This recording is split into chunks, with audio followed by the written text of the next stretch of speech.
Hello once again. I mean, I haven't done a live video or a video in probably ever, and now you're getting me twice in one day.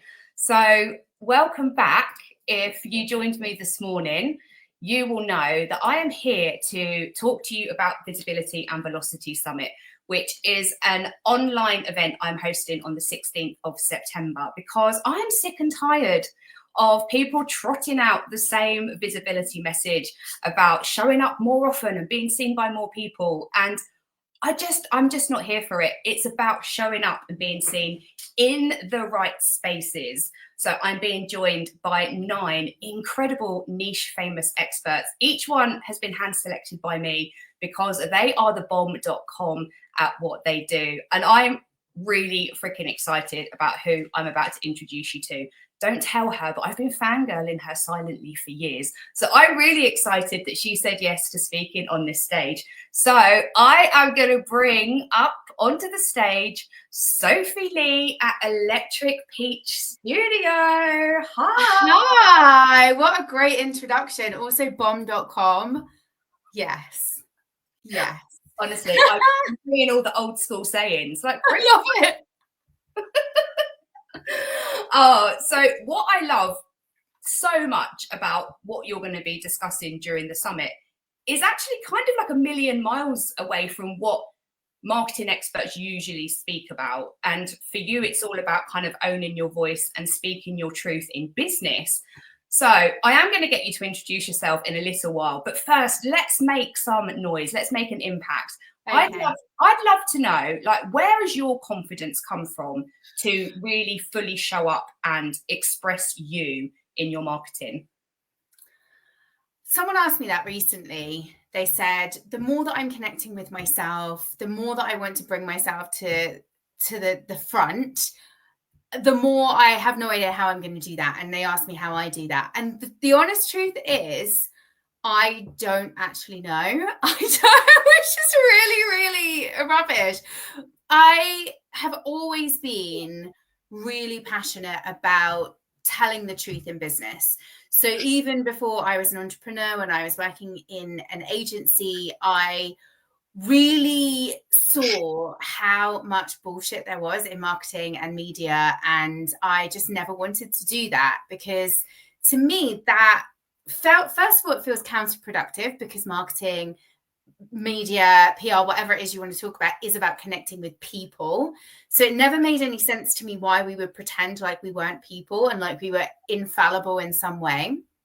But also, I saw how burnt out these leaders were getting when they were putting this mask on and pretending to be someone that they're not all the time, to then have to be their real selves only a tiny fraction of the time. And where does that end? And how does that stretch you thin of who you are as a person, as a whole person? So I don't think there was a moment where I woke up and was like, I'm just going to be myself. I think it was more that I was like, I'm not going to be like that. And ever since then, just kept coming back to this idea of people are going to buy me because of me. And if they buy me because of someone I'm not, then they're going to be quite disappointed when they find out who I really am eventually. It saves us all a bit of bother. Yeah. And like for me, I feel like I talk about connection a lot. And it's kind of when you have real deep connection with yourself, that's when you can share from a place of abundance. That's where you can, like, your cup overflows and impacts other people. But I guess from a societal perspective, as women especially, we're taught to keep quiet. We're taught not to overtly praise ourselves or others because it looks big-headed or we're showing off. And actually, especially now, like in 2025, there needs more of that realness and that openness. Because for many of us, we've been in the online space for a long time, and we've seen the damage it can have on people who are maybe looking for the secret sauce when it's been in them all along. Yeah, you are the secret sauce. And actually, this is the entire theme of the book that I'm writing that will be published in March, which is called Beyond Palatable, a Manifesto for Unapologetic Women. really what it's about is how much we have been conditioned as women, not just women, but it specifically impacts women, to self-abandon and keep ourselves small and not rock the boat and prioritize everybody else's comfortability over our own, and the impact that has on our nervous system and our ability to fully connect with ourselves. And if we can't fully connect with ourselves, then we can't connect to joy and we can't connect to one another. So it's a really, really damaging system of oppression that we live in, there's all of the intersections of everything that we know: patriarchy, capitalism, white supremacy, etc. But internally, our internal systems are also being oppressed all the time by our own fear of being seen as too much, as being seen as up our own asses, or my favorite one is she's full of herself. And I really thought about this a lot because I also had this, kept myself from being visible, from shining my light, because I was afraid other people wouldn't like me if I looked like I was too big for my boots. There's so many words and phrases we use around this. And then I realized, okay, well, if I'm not going to be full of myself, that means that I'm going to be less than myself. So I'm going to be half myself, or a little bit full, or whatever it might be. Well, why would I want to be less of myself? Why would I want to be anything other than full of myself? Because if I'm not full of myself, if there's not so much that's filled me up, how can I possibly sustainably give anything to anyone else? It's kind of another version of that. You can't pour from an empty cup. You can't resource energy and flow over yourself if you're keeping yourself small and depleting yourself of your full vibrancy. And when you start thinking about it like that, I think it shifts suddenly that actually, hang on a second, I'm living in this world that wants me to give everything of myself to everyone else, but I'm not allowed to resource myself at all. So no wonder so many of us are burnt out and exhausted and constantly feeling confused with who we're supposed to be and how we're supposed to belong in the world. Hang on, maybe that's on purpose, because it keeps us small and depleted and lacking in our power. And that very much serves everybody apart from ourselves. You've got to put yourself first, haven't you? All the time. You've got to. And being selfish is not a bad thing. And selfishness, again, we don't talk about that in that context when it comes to men. We only talk about that when it comes to women. And I'm yet to meet an actually selfish woman. I might meet women who've got boundaries, who aren't going to give themselves willy-nilly because they think they have to. And I love those women. I'm so in awe of those women as someone who's still doing the work to get to that point. But being selfish is not this dirty word that we're taught that it is. It's actually really about resourcing yourself, looking after yourself. That should be your number one priority in every single context, because if you aren't looked after in yourself, you're not going to be any good to anyone else anyway. Yeah, and I'd really like to touch on something that's happened to you recently, because in what you've just said, so I'm child-free by choice. Oh my God, what a heinous woman for not wanting children. You selfish woman. Selfish woman. But I remember years ago, I was caught up in this thread on LinkedIn, and I commented about being child-free by choice. And, a guy told me that I was being selfish because who's going to look after me in my old age? And I replied, it doesn't even make any sense. No, it's like, I don't know who. It's like, I'm not having children just so somebody can look after me when I'm old. But anyway, my comment got flagged on LinkedIn. I was put in, LinkedIn jail for a couple of days. But you were actually you lost your profile, didn't you, on LinkedIn? I lost my profile on LinkedIn for a number of reasons. One of them might be because I'm quite a vocal voice for the child-free experience, and that's the only time. And I've gone viral quite a lot of times, but that's the only time I've ever got actual in DM hate, always from women, by basically projecting their own stuff onto me, like as if I had said there was something wrong with women who are mothers, which is just, I would never say that. I don't believe that. I was brought up by a single mum. I love mums. I am so glad that they exist in the world. I just don't want to be one. Like that's, you know, like that, there's room for us all. But I think the reason that my account got deleted is because some people keep reporting me. And that's a whole different story. But in the context of women talking about not wanting to have children, it's a really contentious topic. And again, to go back to your first question about why I am so honest, comes back to this, because it shouldn't be contentious to choose what you do with your own body. Yeah. It shouldn't be contentious to decide, actually, for whatever reason, and we don't even have, there's like thousands of reasons why someone wouldn't have children. It shouldn't be contentious to make either a choice or to have that choice made for you, because obviously it's not always a choice and it can be very painful. And most importantly, it's nobody else's business. Nobody else's business. But unfortunately, it is contentious because we live in a patriarchal society that believe that they have ownership over women's choices and women's bodies. And when women do that to women, it is internalized misogyny. Yeah, totally.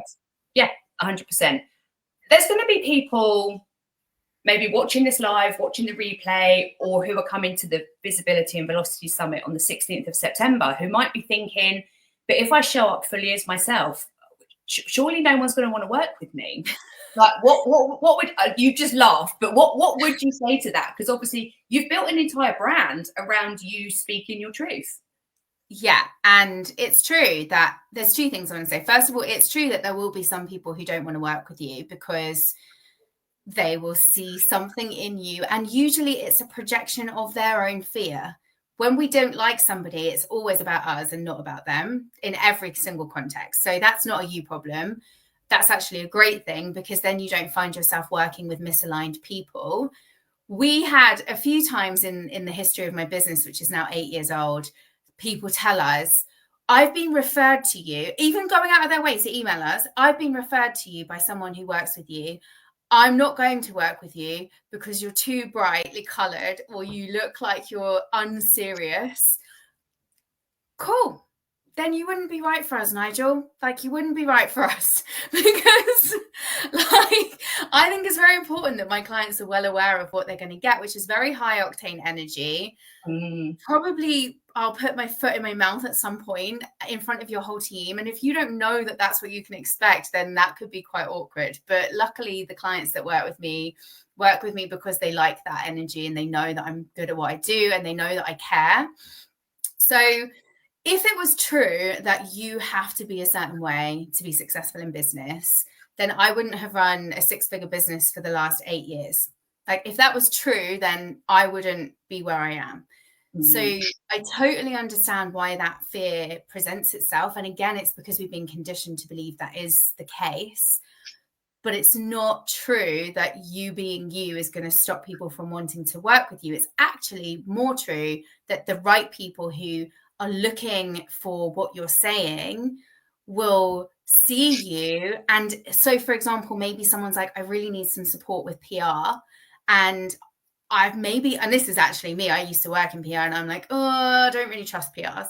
I don't really trust marketers. I don't really trust anyone that's whole job is about like jazz handing away, including that being my own job too.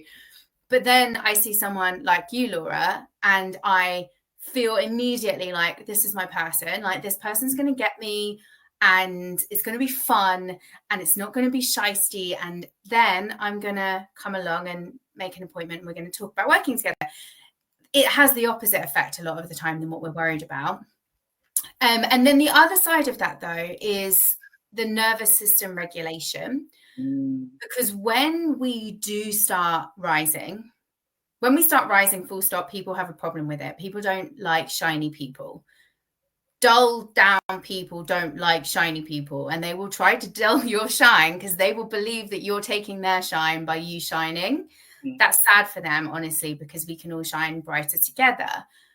But there will also be people in that kind of camp of sad, angry, miserable people whose entire sense of self and worthiness comes from pulling other people down. And then you have to deal with the fact that you will have more people coming at you in your comments, in your DMs, that is always a potential the more visible that you become, especially if you're talking about things that not everybody agrees with. And that then comes down to nervous system regulation, which is why I've trained in somatics. How do you keep yourself regulated, and how do you keep your nervous system calm in times where it feels like you're under massive threat because people are coming at you? Yeah. That's a really important part of it. And I don't think that's spoken about enough in the context of visibility. No, not at all. And it's not even something that I've got my own practices to deal with things, but it's not something I've kind of opened up to clients as well. And, you know, this has been an incredible insight into what people can expect from our fireside chat on the 16th of September. Yeah. So before we wrap up, because there's going to be zero time during the summit for you to introduce yourself, but can you just kind of tell us a little bit more about how you've got to be where you are today? Gosh. So I started my career in journalism in Shanghai. So that was really interesting in my early 20s. And I was working in Disney in internal communications at the same time as getting my first column at Shanghai Daily. Wow. And from there, I've just had a tenacious way of, if I set my sights on something, I will do everything in my power to make it happen. And that's pretty much my number one tip of success in any context, in business, in getting yourself visible in the media, in whatever it is that you want to achieve. Set your goal and make it happen for yourself, even if you get many, many, many rejections. And I've had a lot of rejections over the years. I then finished doing my journalism qualification, became a journalist in the UK, hated it with every ounce of my being, and ended up accidentally in content marketing. Then I worked my way up my career into brand and then started my own agency 8 years ago, almost exactly 8 years ago. And now we have two sides. So one side, we work in business brand development, website development, visual brand development. And then the other side, I work with founders to help them resource themselves and really figure out what it is that they actually want to be known for and how they want to communicate that and what works for them and their energy and their vision and their level of vibrancy. It's not all going to be my kind of rah-rah type thing, which is great. There's room for all of us. And essentially, the way I like to think about it is like, yes, I teach people skills in communication across all types of areas, public speaking, written communication, anything really that comes under the banner of communication, sales, etc. But more than that, I think my biggest passion is creating spaces for people to be able to grow into their own version of brilliant and really feel lit up by their message, their mission, their business, and use the resources that they have within themselves to be visible in their own way, in the right places with the right people. Oh my God, you are speaking my language. It's always about connecting with what you want and how you want to show up and what you want to be known for. So yeah. I'm really excited for what's going to come out during our fireside chat. So everybody, this has just been a little teaser of what you can expect from Sophie at the Visibility and Velocity Summit. It's been live streamed to you. You don't have to leave the house. You don't need to put pajamas on. Don't put a bra on. Stay in your PJs. Whatever you're doing. This is all about bringing the fire into your living room or into your office space so that you really start to see visibility as an engine that's going to not only help you connect with yourself, watch your credibility soar, but also your income increase. So if you haven't already signed up, and the dogs are telling you in the background. I know. She'll be there too. Don't you worry. Like clockwork. I'm shipping mine off to my parents' house for the day because there's no way they can behave on their own. So if you haven't already signed up to the Visibility Summit, you can do so at prwithperks.com/summit, where you will not only get access to Sophie, but another 9 niche famous experts. But Sophie, thank you so much for this little teaser. I hope you have an incredible day, and I cannot wait for the 16th. I can't wait to. Thank you so much, Laura. And thank you everyone for watching as well. Brilliant. Have a good day. Bye. Bye.